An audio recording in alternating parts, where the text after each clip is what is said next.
Bismillahirrahmanirrahim. Perkenalkan, nama saya Yoga Rizky Senjaya dengan NIM 1605787. Saya mahasiswa UPI Kampus Purwakarta. Saat ini saya sedang membuat video untuk ujian PLSP. Video simulasi ini untuk kelas 4, tema 8, subtema 1, pembelajaran 1. Assalamualaikum warahmatullahi wabarakatuh. Selamat pagi anak-anak. Apa kabarnya hari ini? Alhamdulillah, luar biasa, Allahu Akbar. Nah, siapa yang nggak hadir hari ini? Oh iya, Sela sama Karisma. Coba yang dekat rumahnya siapa? Oh, Udin. Udin kemana Sela sama Karisma? Oh, mereka sedang sakit. Nah, kita doakan bersama-sama semoga mereka lekas sembuh, penyakitnya lekas diangkat oleh Allah Subhanahu wa Ta'ala. Nah, sebelum mulai pembelajaran, kita berdoa terlebih dahulu ya. Silahkan dipimpin oleh Asep. Coba sekarang Bapak mau tanya, siapa yang tadi datangnya paling awal masuk kelas? Oh iya Budi, bagus Budi. Terus sekarang Bapak mau tanya, siapa yang tadi datangnya paling telat ke sekolah? Fani datangnya paling telat ya? Nah, besok Fani datangnya lebih awal ya. Jadi sehari sebelum berangkat sekolah, kalian udah siapkan apa saja yang akan dibawa untuk pembelajaran esok hari. Sekarang Bapak mau tanya, ada yang asalnya dari luar Pulau Jawa? Putu. Oh, Putu dari Bali ya. Teman-teman, Putu asalnya dari Bali.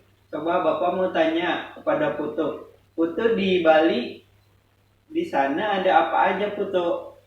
Oh iya, di sana ada pantai, terus ada tari-tarian. Coba sebutkan salah satunya tarian apa? Iya betul Putu, tarian kecak. Nah, tarian kecak itu berasal dari Bali. Coba Bapak sekarang mau tanya yang dari Pulau Jawa. Oh iya, itu Asep. Asep dari Pulau Jawa ya. Asep Jawanya Jawa mana Asep? Oh, Jawa Barat. Jawa Barat. Di Bandung ya? Di Bandung ada apa aja Asep? Oh, di Bandung ada taman, banyak taman ya. Terus coba Bapak mau tanya salah satu tarian di Bandung ada apa aja? Iya, ada tari Jaipong. Nah, sekarang silakan kalian buka halaman 1. Ada yang masih ingat gak kemarin kita belajar apa? Iya, kemarin kita masih belajar tema 7, subtema 8, pembelajaran 6. Nah, sekarang kita masuk tema baru. Nah, di situ ada subtema 1, lingkungan tempat tinggalku. Nah, sekarang Bapak mau tanya, Asep tahu tidak Telaga Warna itu di mana? Asal mulanya itu di mana? Oh, Asep belum tahu ya. Nah, sekarang kita sama-sama baca teksnya terlebih dahulu. Di situ ada asal mula Telaga Warna. Nah, silakan sekarang kalian baca teksnya terlebih dahulu ya. Nah, kalian sudah membaca teksnya ya. Di situ judulnya asal mula Telaga Warna. Nah, sebelum itu di atas teks asal mula Telaga Warna ada juga yang berasal dari Jawa Barat. Coba siapa di situ yang berasal dari Jawa Barat? Nah, iya Udin. Udin dan keluarga itu berasal dari Jawa Barat. Nah, sekarang kita kembali ke teks, yaitu asal mula Telaga Warna. Nah, setelah kalian baca teksnya, ada yang mengetahui Telaga Warna itu terletaknya di mana? Coba Asri. Nah, iya betul Asri, Telaga Warna itu terletak di puncak Bogor. Nah, sekarang kita masuk asal usul Telaga Warna ya. Jadi dahulu kala di Jawa Barat ada raja dan permaisuri yang belum mempunyai seorang anak. Padahal mereka sudah bertahun-tahun menunggu. Pada suatu hari di hutan, raja terus-menerus berdoa kepada Yang Maha Kuasa agar diberikan keturunan, dan akhirnya doa mereka terkabul. Permaisuri melahirkan seorang anak. Pada saat itu raja dan permaisuri serta rakyatnya sangat bersukaria untuk menyambut kelahiran putri raja. Pada saat itu raja dan permaisuri sangat menyayangi putrinya sehingga sangat memanjakannya. Nah, seiring berjalannya waktu, tidak terasa sang putri sudah beranjak dewasa. Pada hari itu, sang putri berulang tahun ke-17. Raja mengadakan pesta besar-besaran, semua rakyat diundang ke pesta. Raja dan permaisuri telah menyiapkan hadiah istimewa berupa kalung. Kalung terbuat dari untaian permata warna-warni. Nah, kalung ini hadiah dari kami, lihatlah indah sekali bukan? Kau pasti menyukainya, kata raja kepada putri. Namun sayangnya sang putri malah menolak kalung pemberian dari ayahnya atau dari raja. Dengan pendirian yang kuat, sang putri sangat tidak mau menerima kalung pemberian dari ayahnya. Tanpa sengaja kalung itu pun terjatuh, sehingga permaisuri sangat sedih sekali dengan tingkah laku anaknya dan menangis. Lalu air matanya jatuh ke lantai, namun berubah menjadi aliran air yang menghanyutkan permata-permata yang berserakan. Anehnya, air danau berwarna-warni seperti warna permata kalung putri. Kini danau itu dikenal dengan nama Telaga Warna. Nah, ada yang mau ditanyakan sebelum kita buka halaman selanjutnya? Nah, setelah kalian memahami teksnya dan membacanya, sekarang kalian buka halaman selanjutnya, yaitu halaman 4. Di situ ada pertanyaan 1 sampai 5. Silakan kalian tulis dulu soalnya, lalu kalian kerjakan. Yang sudah mengerjakan boleh dibawa ke depan pekerjaannya. Nah, pekerjaan kalian sudah Bapak periksa. Silakan kalian lihat bukunya masing-masing, lihat pekerjaannya masing-masing ya. Nah, sekarang kita koreksi bareng-bareng ya. Coba nomor 1, siapa yang mau mengemukakan jawaban nomor 1? Pertanyaannya yaitu, siapakah tokoh-tokoh yang terdapat dalam cerita tersebut? Oh iya, Asep, silahkan. Ya, betul sekali Asep. Di situ ada raja, permaisuri, putri, serta rakyatnya. Sekarang lanjut ke nomor 2, di mana raja melakukan pertapaan. Oh iya Andi, boleh Andi. Jawabannya di hutan raja melakukan pertapaan. Nah, sekarang lanjut ke nomor 3. Apa hadiah yang disiapkan raja dan permaisuri untuk ulang tahun putrinya? Oh iya Putu, silakan Putu. Nah, betul sekali jawabannya sebuah kalung. Selanjutnya nomor 4. Mengapa permaisuri bersedih dan menangis? Nah, untuk 2 nomor ini Bapak yang menjawab ya. Nah, jawabannya yaitu permaisuri bersedih dan menangis karena sang putri tidak mau menerima kalung sebagai hadiah dari sang raja, dari ayahnya. Nah, selanjutnya nomor 5. Bagaimana sifat putri dalam cerita tersebut? Nah, sifat putri di sini dalam cerita ini, putri sangat angkuh sehingga permaisuri sangat sedih karena tingkah lakunya. Bapak mau tanya, siapa yang betul 4 nomor? Oh iya, lumayan banyak ya yang betul 4 nomor. Siapa yang betul semuanya? Nah, iya bagus. Untuk yang belum betul semuanya, besok lebih teliti lagi dalam mengerjakan soalnya ya. Nah, sekarang kita buka halaman selanjutnya, halaman 5. Di situ ada kolom carilah informasi tentang cerita fiksi dan ciri-cirinya dari berbagai sumber. Tadi teks yang telah kita baca itu termasuk cerita apa? Ya betul, cerita fiksi. Coba ada yang tahu cerita fiksi itu cerita apa? Nah, cerita fiksi itu adalah sebuah karya sastra yang di dalamnya berisi tentang cerita rekaan atau yang didasari dengan angan-angan atau fantasi. Nah, silakan kalian catat di bukunya masing-masing. Nah, selanjutnya ada ciri-ciri cerita fiksi. Sebelumnya ada yang sudah mengetahui ciri-ciri cerita fiksi itu apa saja? Nah, Bapak sebutkan ya ciri-ciri cerita fiksi itu. Yang pertama, cerita fiksi ini bersifat rekaan atau imajinasi yang disajikan oleh pengarang.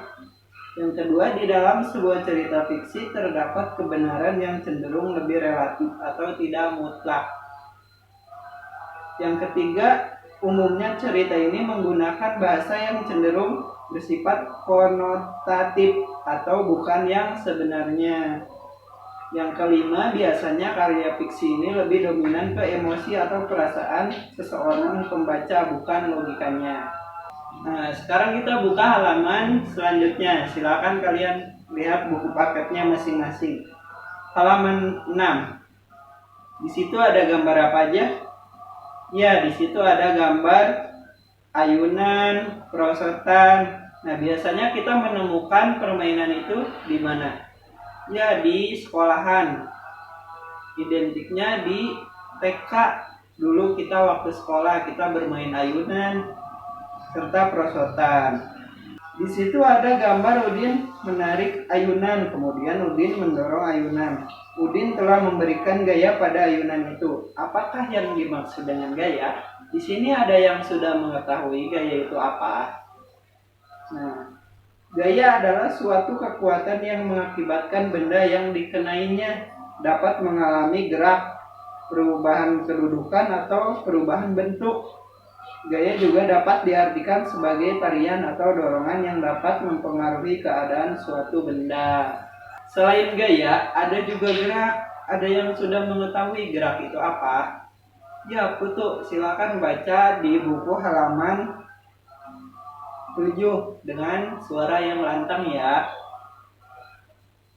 Ya, gerak adalah perpindahan kedudukan suatu benda terhadap benda lainnya, baik perpindahan kedudukan yang mendekati maupun menjauhi suatu benda atau tempat asal akibat benda itu dikenai gaya.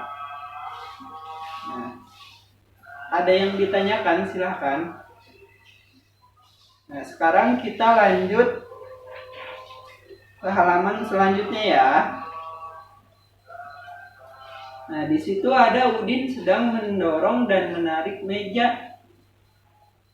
Di situ ada gambar Udin sedang mendorong dan menarik meja. Nah, kalian amati apa yang terjadi pada meja itu ketika didorong dan ketika ditarik. Nah, kalian tadi sudah mencermati gambar yang dilakukan Udin, yaitu sedang mendorong dan menarik meja. Nah, apa yang terjadi pada meja tersebut ketika Udin mendorong meja? Nah, iya, meja itu bergeser, berpindah kedudukannya. Nah, di situ ada gaya dorong yang dilakukan oleh Udin sehingga meja itu berpindah kedudukannya. Nah, gambar selanjutnya ada Udin sedang menarik meja. Apa yang terjadi pada meja itu? Ya, betul. Nah, meja itu pindah kedudukannya. Udin menarik mejanya sehingga meja itu bergeser. Gaya apa yang telah dilakukan Udin? Nah, di situ Udin melakukan gaya tarik. Nah, sebelum lanjut, ada yang ditanyakan? Ya, kita lanjut ya. Halaman selanjutnya, di situ halaman 9. Ada kolom gaya dan gerak. Nah, Bapak sudah menyediakan kolom di depan, yaitu contoh, gerak, dan gaya. Nah, Bapak akan memberikan satu contoh gerak dan salah satu contoh gaya.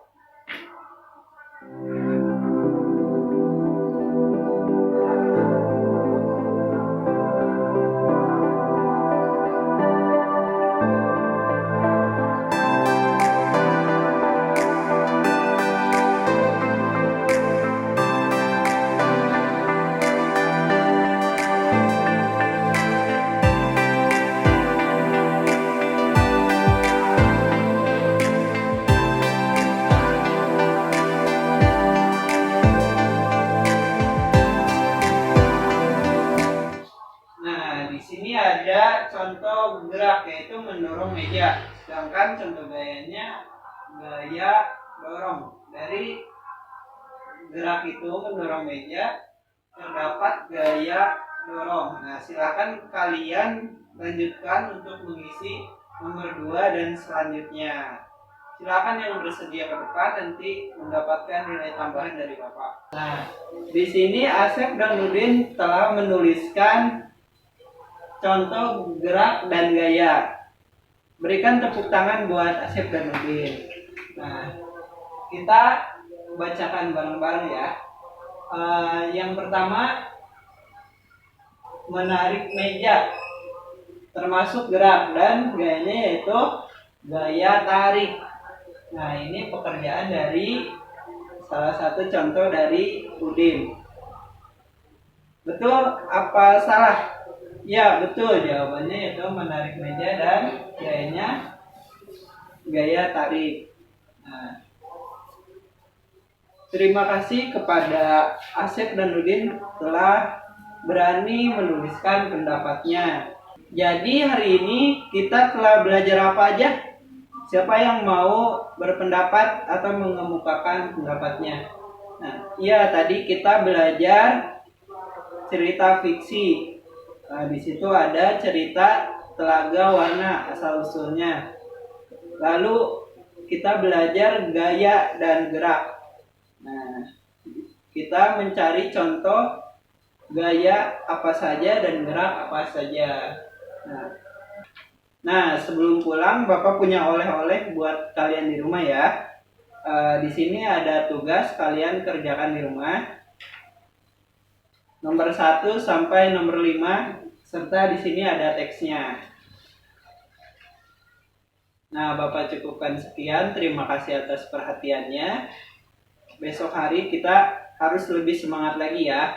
Nah, sebelum pulang silakan berdoa dipimpin oleh KM-nya. Ya. Terima kasih. Wassalamualaikum warahmatullahi wabarakatuh.